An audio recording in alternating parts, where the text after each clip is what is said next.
Alright, if you have a Nissan Altima or Nissan Sentra and you're getting a funny rattle noise from the back end when you're going down the road, hitting light little bumps, maybe little M&Ms in the street like this, keep watching this video because hopefully I have an easy fix for you and I'm going to show you what the problem is.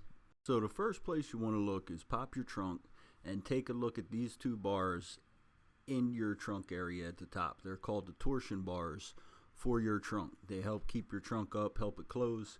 And if that little plastic clip right there comes loose, that'll give you a rattle noise and drive you crazy.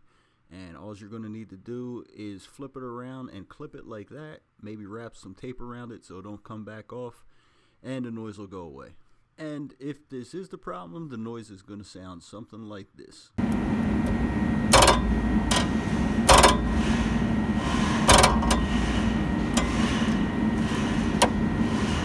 And once again, just flip it, clip it, and you should be good to go. You won't hear no more noise. Wrap some tape around it for extra peace of mind.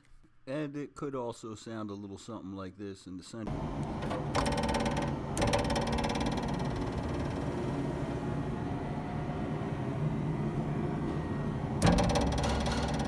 And even if that clip is missing, just wrap those bars with electrical tape, take it down the road, make sure the noise is gone, and you'll be good to go. Alright guys, thanks for watching. Hope it fixes your problem. Peace.